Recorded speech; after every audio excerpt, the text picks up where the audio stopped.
You are listening to the Auditory Entertainment's production of Paycheck by Philip K. Dick, performed by Miranda Johnson. Part 3 of 3. He left the apartment, hurrying along the dark street. He had stayed there too long. If the SP found the two of them together, it would be all up with Rethrick Construction. He could take no chances with the end almost in sight. He looked at his watch. It was past midnight. He would meet Rethrick this morning and present him with the proposition. His spirit rose as he walked. He would be safe. More than safe. Rethrick Construction was aiming at something far larger than mere industrial power. What he had seen had convinced him that a revolution was brewing. Down in the many levels below the ground, down under the fortress of concrete, guarded by guns and armed men, Rethrick was planning a war. Machines were being turned out. The time scoop and the mirror were hard at work, watching, dipping, extracting. No wonder he, the old he, had worked out such careful plans. He had seen all this and understood and begun to ponder. The problem of the mind cleaning. His memory would be gone when he was released. Destruction of all the plans. Destruction? There was an alternate clause in the contract. Others had seen it, used it, but not the way he intended. He was after much more than anyone who had come before. He was the first to understand, to plan. At the end of the block, an SP cruiser pulled up to the curb. Its door slid open. Jennings stopped, his heart constricting. The night patrol roaming through the city. It was after 11, after curfew. He looked quickly around. Everything was dark. The stores and houses were shut up tight, locked for the night. Silent apartment houses, buildings, even the bars were dark. He looked back the way he had come. Behind him, a second SP cruiser had stopped. 2 SP officers had stepped out onto the curb. They had seen him. They were coming toward him. He stood frozen, looking up and down the street. Across from him was the entrance of a swank hotel, its neon sign glimmering. He began to walk toward it, his heels echoing against the pavement. "Stop!" one of the SP men called. "Come back here! What are you doing out?" Jennings went up the stairs into the hotel. He crossed the lobby. The clerk was staring at him. No one else was around. The lobby was deserted. His heart sank. He didn't have a chance. He began to run, aimlessly, past the desk, along a carpeted hall. Maybe it led out to some back way. Behind him, the SP men had already entered the lobby. Jennings turned a corner. 2 men stepped out, blocking his way. "Where are you going?" He stopped, wary. "Let me by." He reached into his coat for the Boris gun. At once the men moved. "Get him!" His arms were pinned to his sides. Professional hoods. Past them he could see a light and sound. Some kind of activity. People. "All right," one of the hoods said. They dragged him back along the corridor, toward the lobby. Jennings struggled, futilely. He had entered a blind alley. The city was dotted with them, hidden in the darkness. They would toss him out, into the hands of the SP. Some people came along the hall, a man and a woman, older people, well-dressed. They gazed curiously at Jennings, suspended between the 2 men. Suddenly, Jennings understood. A wave of relief hit him, blinding him. "Wait," he said thickly. "My pocket." "Come on." "Wait! Look!" "My right pocket. Look for yourselves." He relaxed, waiting. The hood on his right reached, dipping cautiously into the pocket. Jennings smiled. It was over. He had seen even this. There was no possibility of failure. This solved one problem: where to stay until it was time to meet Rethrick. He could stay here. The hood brought out the half-poker chip, examining the serrated edges. Just a second. From his own coat, he took a matching chip, fitted on a gold chain. He touched the edges together. "All right," Jennings said. "Sure." They let him go. He brushed off his coat automatically. "Sure, mister. Sorry. Say, you shoulda—" "Take me in the back," Jennings said, wiping his face. "Some people are looking for me. I don't particularly want them to find me." "Sure." They led him back into the gambling rooms. The half-chip had turned what might have been a disaster into an asset. A gambling joint, one of the few institutions the police left alone. He was safe, no question of that. One thing remained: the struggle with Rethrick.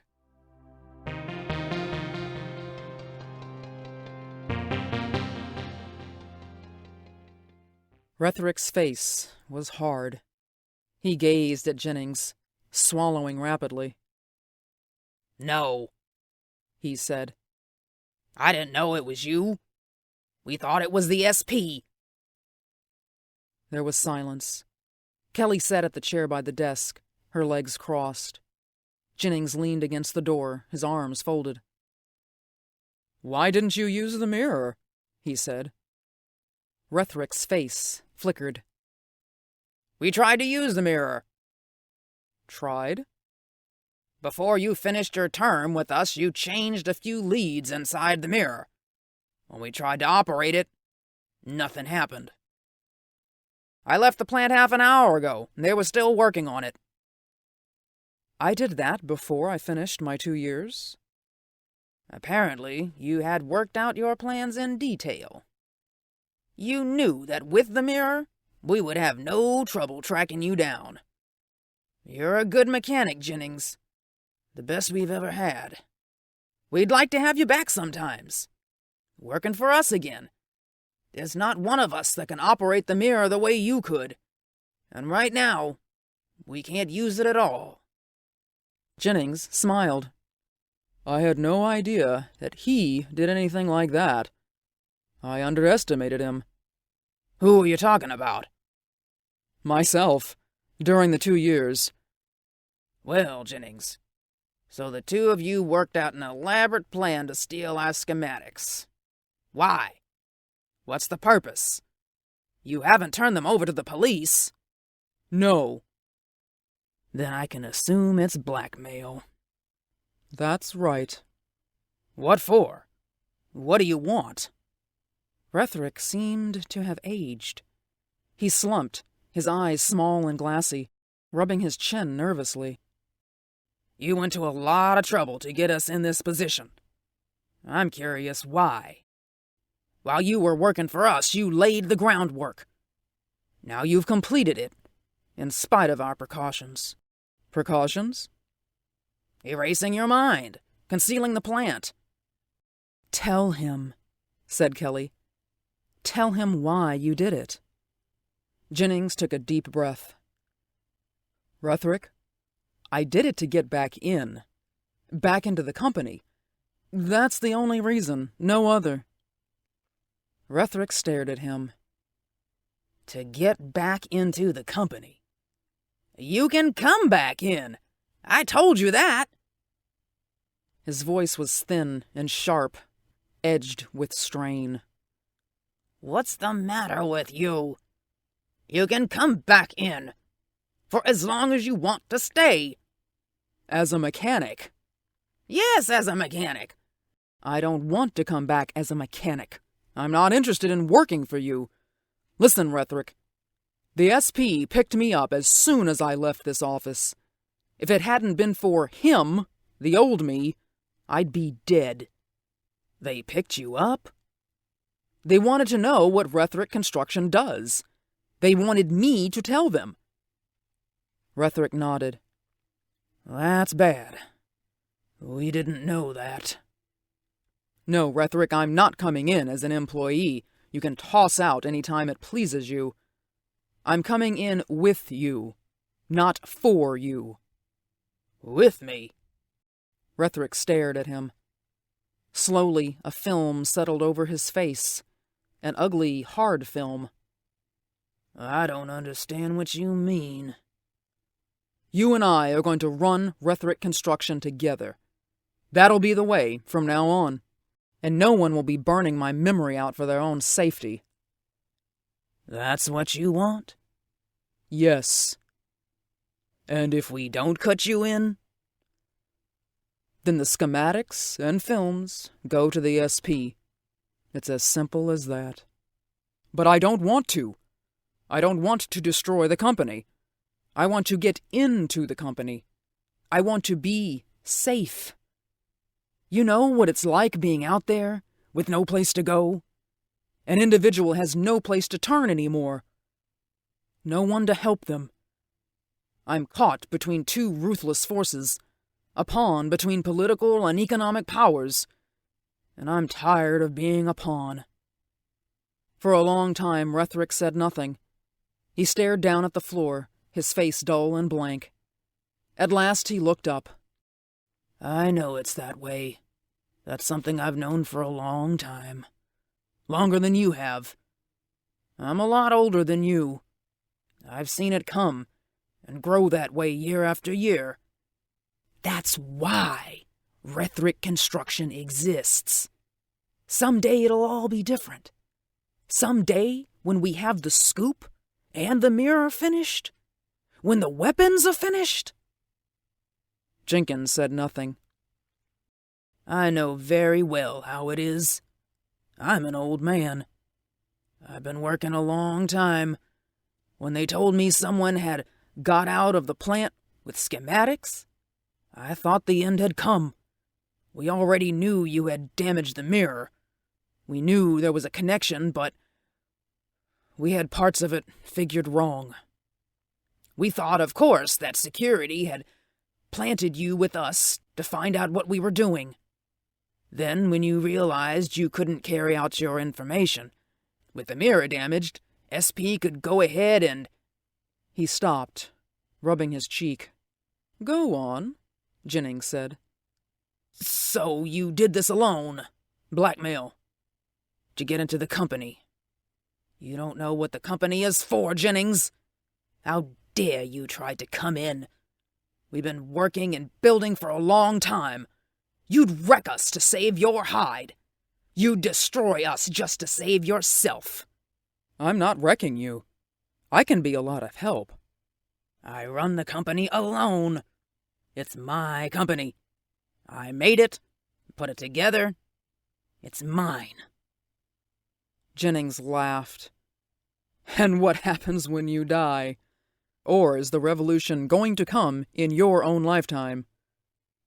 Rethrick's head jerked up. You'll die, and there won't be anyone to go on. You know I'm a good mechanic. You said so yourself. And you're not a fool, Rethrick. You want to manage it all yourself, do everything, decide everything. But you'll die someday. And then what will happen? There was a silence. You better let me in, for the company's good as well as my own. I can do a lot for you. When you're gone, the company will survive in my hands, and maybe the revolution will work. You should be glad you're alive at all. If we hadn't allowed you to take your trinkets out with you... What else could you do? How could you let men service your mirror, see their own futures, and not let them lift a finger to help themselves? It's easy to see why you were forced to insert alternate payment clause. You had no choice. You don't even know what we're doing or why we exist. I have a good idea. After all, I worked for you for 2 years. Time passed. Rethrick moistened his lips and began again, rubbing his cheek. Perspiration stood out on his forehead. At last he looked up. No. he said. It's no deal. No one will ever run the company but me. If I die, it dies with me. It's my property. Jennings became instantly alert. Then the papers go to the police.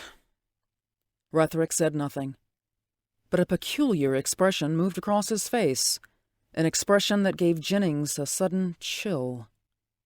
Kelly, Jennings said, do you have the papers with you?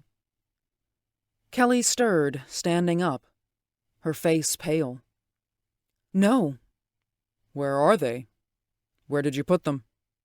Sorry, Kelly said softly. I'm not going to tell you. He stared at her. What? I'm sorry, Kelly said again. Her voice was small and faint. They're safe. The SP won't ever get them. But neither will you. When it's convenient, I'll turn them back to my father. Your father? Kelly is my daughter, Rethrick said.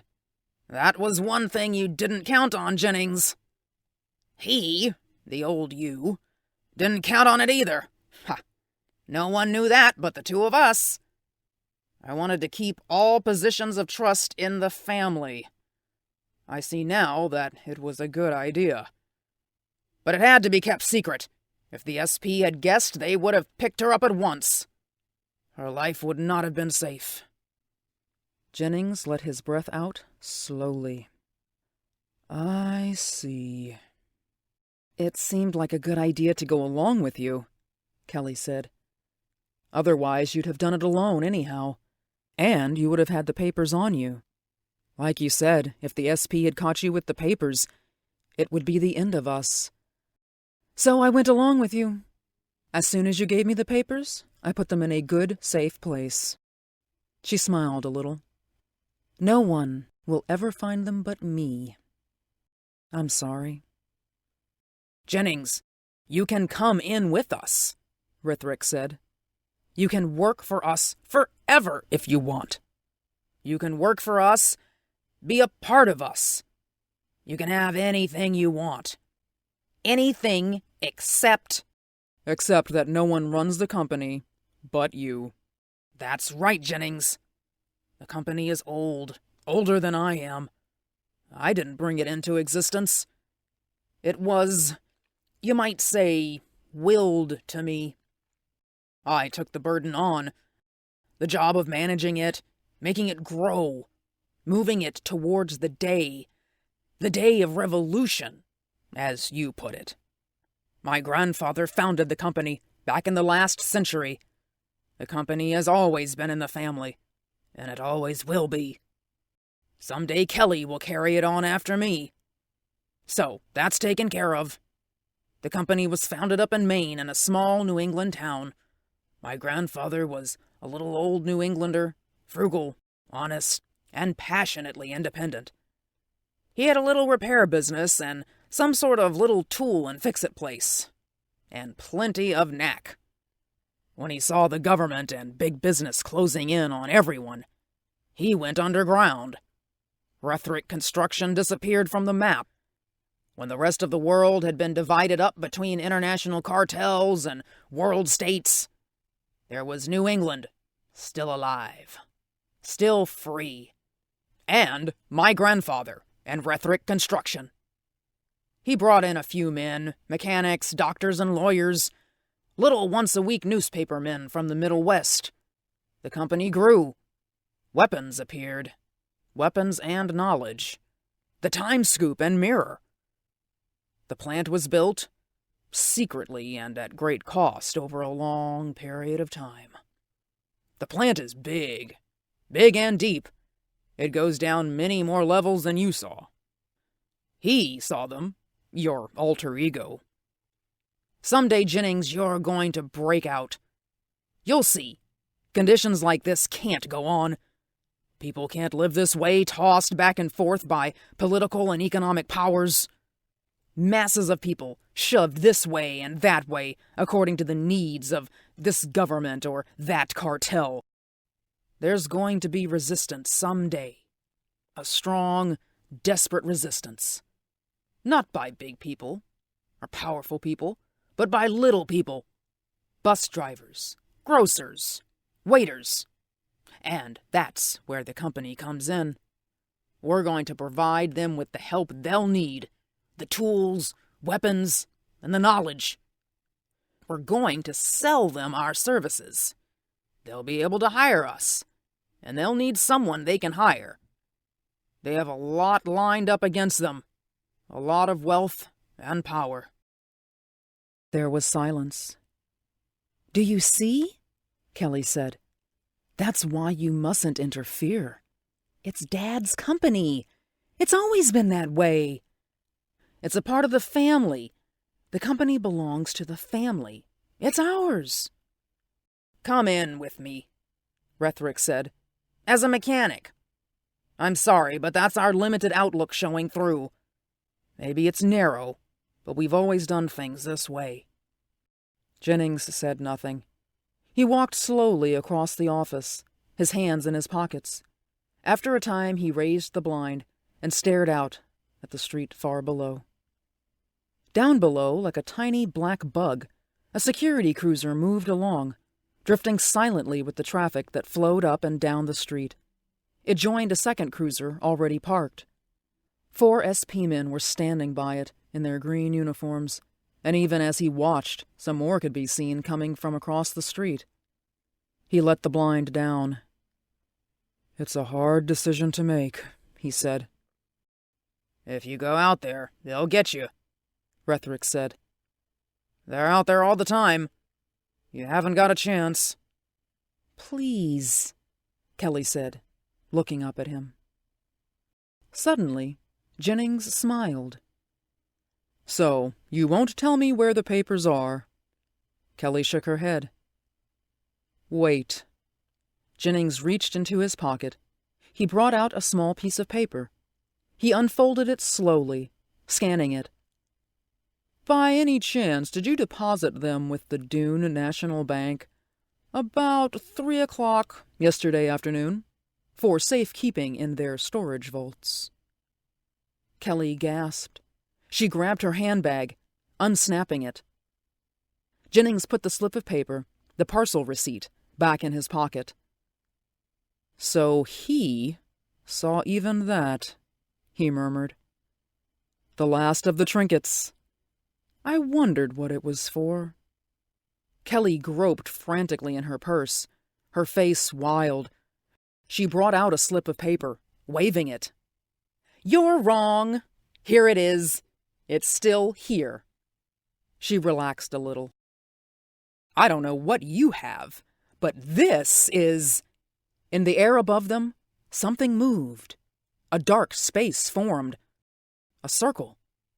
The space stirred. Kelly and Rethrick stared up, frozen. From the dark circle, a claw appeared. A metal claw, joined to a shimmering rod. The claw dropped, swinging in a wide arc. The claw swept up the paper from Kelly's fingers. It hesitated for a second. Then it drew itself up again, disappearing with the paper into the circle of black. Then silently the claw and the rod and the circle blinked out. There was nothing. Nothing at all. Where did it go?" Kelly whispered. "The paper! What was that?" Jennings patted his pocket. "It's safe. It's safe right here. I wondered when he would show up. I was beginning to worry." Rethrick and his daughter stood, shocked into silence. "Don't look so unhappy," Jennings said. He folded his arms. "The paper's safe, and the company's safe. When the time comes, it'll be there, strong and very glad to help out the revolution. We'll see to that. All of us. You, me, and your daughter." He glanced at Kelly, his eyes twinkling. "And hers, too. All 3 of us. And maybe by that time, there'll be even more members to the family." You have been listening to the Auditory Entertainment's production of Paycheck by Philip K. Dick, Part 3 of 3, performed by Miranda Johnson. Thank you for listening.